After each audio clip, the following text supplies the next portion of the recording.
అందరికీ నమస్కారం. తర్వాత నిన్న ముఖ్యంగా సుప్రీంకోర్టులో వివేకానంద రెడ్డి కేసు మీద జరిగిన ఆర్గ్యుమెంట్స్ కానీ వాదనలు ప్రతిపాదనలు విన్న తర్వాత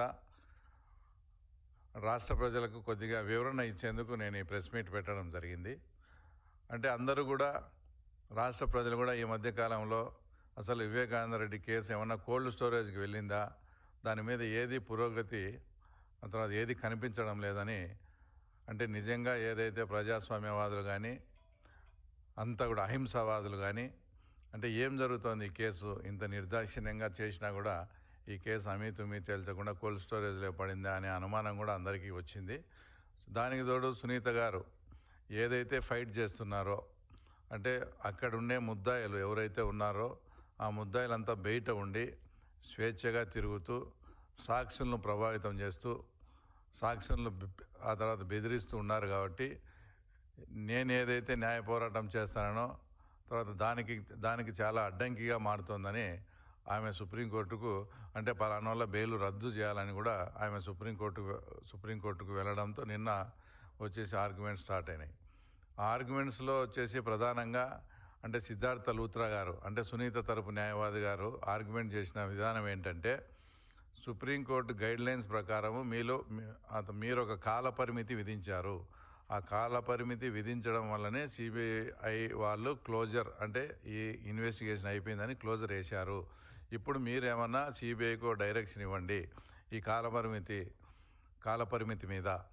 అప్పుడు ఆ డైరెక్షన్ ఇస్తే తప్ప ఇదే సిబిఐ వాళ్ళు అనేక సార్లు హైకోర్టుకు కానీ సుప్రీంకోర్టుకు కానీ చాలాసార్లు వచ్చేసి దీంట్లో లార్జర్ కాన్స్పిరసీ ఉంది, ఆ కాన్స్పిరసీ బయట పెట్టాలని అదే సిబిఐ వాళ్ళు అడిగినారు. కాబట్టి మీరు మళ్ళీ వాళ్ళకు రీఇన్వెస్టిగేషన్, అంటే ఈ ఇన్వెస్టిగేషన్ గడువు కొంచెం పెంచండి, అప్పుడు ఎలాబొరేటెడ్గా ఇన్వెస్టిగేషన్ చేసి దీంట్లో లార్జర్ కాన్స్పిరసీ అనేది ఏదైతే ఉందో అది తప్పకుండా బయటికి రావాలని తర్వాత సిద్ధార్థ లూత్రా గారు వాదించడం జరిగింది. ఇంకోటి పాయింట్ ఏంటంటే, ఏదైతే సునీత రాజశేఖర్ అంటే వివేకానంద రెడ్డి కూతురు అల్లుడి మీద ఒక అతను కృష్ణారెడ్డి పేరుతో ఒకటి ఫాల్స్ కంప్లైంట్ ఇవ్వడం, తర్వాత సిబిఐలో పనిచేసే రామ్ సింగ్ మీద కూడా తర్వాత ఒకటి ఫాల్స్ కంప్లైంట్ ఇచ్చి దాని మీద బాగా డిలే చేసి అదంతా కూడా చాలా ఇబ్బంది పెట్టే కార్యక్రమం జరిగింది.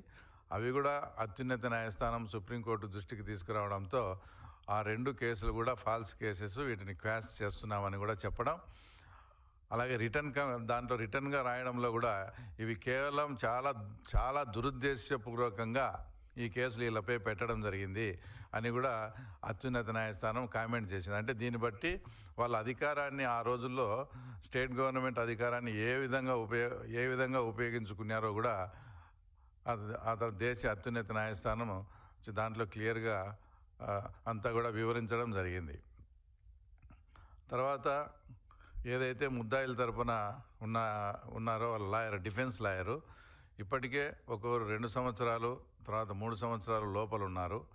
ఇంకా వాళ్ళ బెయిల్ రద్దయి ఇంకా లోపలికి చేస్తే మాకు ఇబ్బంది అవుతుందని ఆయన వాదించడంతో అప్పుడు వచ్చేసి సిబిఐ లాయర్ గారు కూడా, అంటే రాజు అని సిబిఐ లాయర్ గారు కూడా ఆయన ఆర్గ్యుమెంట్ చేస్తూ, అసలు ఈ కేసు అనేది 2 సంవత్సరాలు ముద్దాయిలు 5 సంవత్సరాల కేసు కాదు.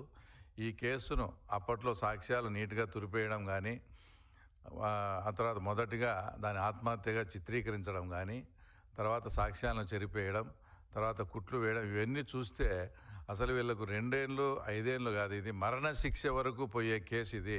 ఆయన చెప్పిన వర్డింగ్ అంటే మరణశిక్షకు కూడా ఈ ముద్దాయిలు అర్హులు అనేటువంటి ఒక ఘాటైన వ్యాఖ్యలు కూడా చేస్తూ, వీళ్ళు 2 సంవత్సరాలు కాదు, ఆ తర్వాత ఇది 5 సంవత్సరాలు కాదు, అంటే వీళ్ళు మరణశిక్షకు కూడా అర్హులు అన్నట్టు ఆయన ఆర్గ్యుమెంట్ చేయడం. ఇదంతా విన్న తర్వాత సుప్రీంకోర్టు ధర్మాసనం వచ్చేసి, అంటే ఇంతకు మీరు ఏం అడుగుతున్నారు, ఇప్పుడు మీరు ఏమన్నా కస్టోడియల్ ఇన్వెస్టిగేషన్ అడుగుతున్నారా, అంటే ముద్దాయిలను లోపలే పెట్టి ఈ కేసు విచారణ జరపమంటారా తర్వాత అని ఫస్ట్ క్వశ్చన్ అడగడం. రెండోది, అలా ఒకవేళ ముద్దాయిలను లోపల పెట్టాల్సి వస్తే ఆ ముద్దాయిల పేర్లు ఇమ్మని కూడా అత్యున్నత న్యాయస్థానం అడగడం. అప్పుడు సుప్రీంకోర్టు ఆ తర్వాత అప్పుడు సిబిఐ లాయర్ వచ్చేసి మాకు 9వ తేదీకి గడువు లోపల మీరు రిటర్న్గా క్లియర్గా అఫిడవిట్ ఇవ్వండి, ఏ ముద్దాయిలను లోపల పెట్టి కేసు విచారణ చేయాలి, కస్టోడియల్ విచారణకు మీరు అడిగినప్పుడు ఏ ఏ ముద్దాయిల్లో ఆ ముద్దాయిల పేర్లు కూడా ఇవ్వండి అని ఆయన క్లియర్గా ఒక డైరెక్షన్ కూడా ఇచ్చారు. అంటే ఇవన్నీ కూడా సునీత గారు ఏదైతే ఒక పోరాటం చేస్తున్నారో ఆ పోరాటానికి ఒక ముందు స్టెప్, అంటే ఒక స్టెప్ ముందుకు పోయినట్లు వచ్చేసి క్లియర్గా కూడా ఇదంతా కనిపిస్తుంది. దాంట్లో కూడా ఎవరైతే ఈ ముద్దాయిలుగా ఉన్నారో దేవిరెడ్డి శంకర్ రెడ్డి కానీ వాళ్ళ అబ్బాయి వచ్చేసి అక్కడ కడప జైల్లో దస్తగిరి ఉన్నప్పుడు అక్కడ పోయి ఆయన ప్రలోభానికి లొంగకపోతే భయపెట్టడం, ఆ ఇన్సిడెంట్ జరిగినప్పుడు నేను కూడా సహముద్దాయిగా అదే జైల్లో ఉండి తర్వాత నాతో కూడా స్టేట్మెంట్ తీసుకున్నారు. అంటే ఈ రకంగా వీళ్ళు సాక్షులను సాక్షులను భయపెడతారనే దానికి రెండో ఉదాహరణ వచ్చేసి ఈ మధ్యకాలంలో జెడ్పీటీసీ ఎలక్షన్ జరిగింది పులివెందుల్లో.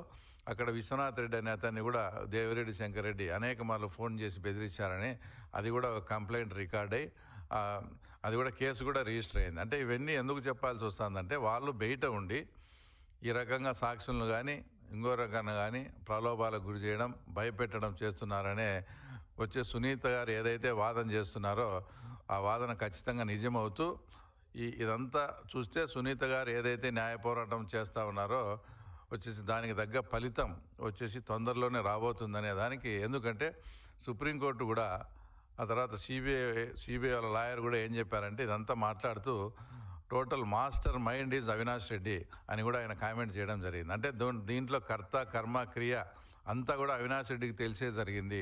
Total master mind is Avinash Reddy అని. కాబట్టి సునీత గారు ఏదైతే వీళ్ళు బయట ఉంటే ఈ కేసు సజావుగా జరగదని అనుకుంటున్నారో ఆమె ప్రార్థన మేరకు సుప్రీంకోర్టు కూడా నిన్న జరిగిన దాన్ని బట్టి చూస్తే తప్పకుండా ఈ కేసులో చాలా ముందుకు పోయి సునీత గారు ఏదైతే అడుగుతారో ఆమె పోరాటానికి న్యాయం జరుగుతుందని కూడా వచ్చి ఖచ్చితంగా ఆశిస్తూ, రెండోది ఈ మధ్యనే జరిగిన బై ఎలక్షన్ మాట్లాడితే 2024లో 11 సీట్లు వచ్చే దానికి కారణం ఈవీఎం అంటాడు.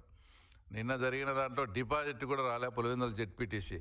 డిపాజిట్ రాకుంటే దాంట్లో రిగ్గింగ్ అని ఇదని ఏవేవో కుంటి సాకులు చెప్తా ఉన్నాడు.